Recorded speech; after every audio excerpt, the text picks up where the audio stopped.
Hey everyone, it's Tristan Rader, Councilman at Large here in Lakewood, Ohio. I am at the Fire Station 1 with some of our brave men and women of the fire department here in Lakewood. There are a lot of questions that we're getting asked about COVID-19, very good questions. I thought it would be a little bit better than me standing here trying to answer them if we ask some of the experts, some of the people that are on the front lines combating this outbreak. So let's just jump right into it.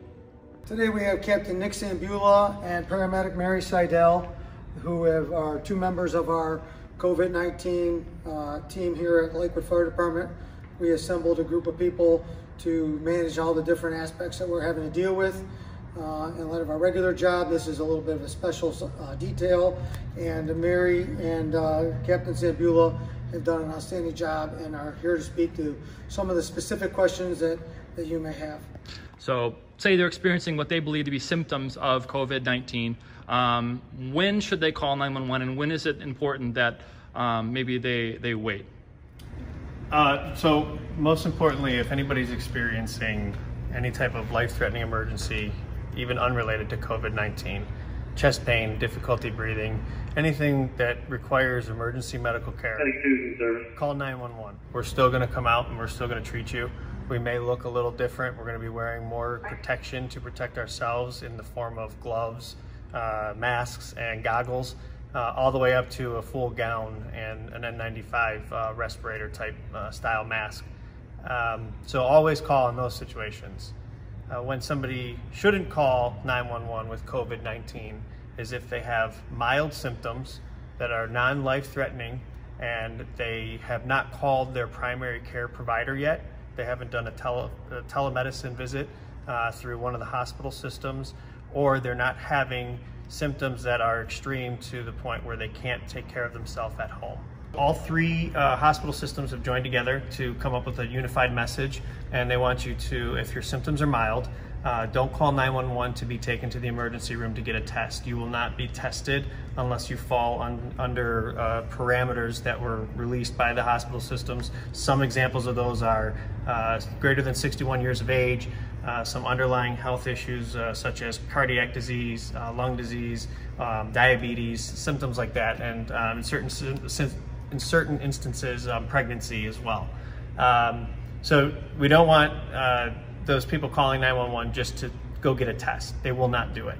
They want them to follow up with their primary care provider. If they're going to do telemedicine, the Cleveland Clinic has an app. University hospitals and Metro Health have a phone number to call, and that's more of a question base. And then they will give you directions on whether or not they think you should follow up at the emergency room, or if you can self-quarantine at home, monitor your symptoms, and then follow what those people say. If you followed up with all of those things and symptoms are getting worse, you can then at that point call 911. We're going to come and we're going to take care of you and take you to an appropriate facility. Now, what do you guys do? What process does that set off when you get a call that's potentially COVID-19, somebody suspected of having COVID-19? Okay, so the call comes into our dispatchers. Our dispatchers are trained to ask specific questions now to actually prepare us before we even get there. They'll ask questions, you know, if you have an upper respiratory symptoms, a fever, anything like that, to better prepare us. We are treating every patient as if they're a positive COVID-19 person. So we're going to have gloves on, masks, and goggles for every patient. If the patient that calls 911, if they're able to, we tell them to go to the porch to decrease the risk of them spreading the disease if we go inside their house. And then we will take them to the hospital. How are we doing as far as preparing for this for the weeks to come?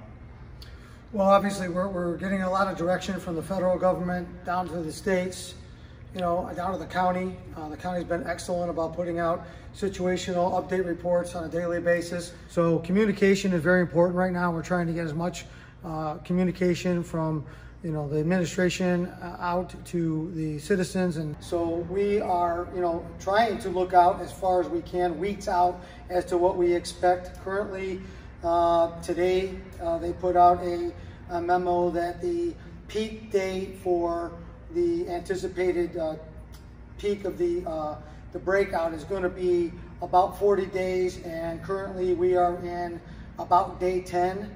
What that tells us is that bell curve is actually stretching out, and lowering, and that's been the objective all along. And all we're doing is trying to prepare to maintain resources so that we can deal with, all the things that are to come, and know that, for the citizens of Lakewood should know that we're still going to provide all the services that we always have, regardless of the situation. Just follow the directives that we're putting out. It's helping the overall projection of this, like the chief had mentioned.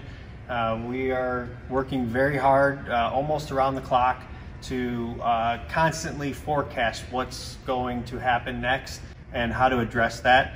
So maintain your social distances, wash your hands, practice good hygiene. Don't go out if you don't have to, and stay away from large groups. Anything more than 10 is frowned upon, and anything more than 50 is considered unlawful. Follow those directives, we'll all get through this, and by summertime, hopefully, we're all out again in the city having a good time. Great. Thank you all very much for your service, and best of luck out there. Thank you.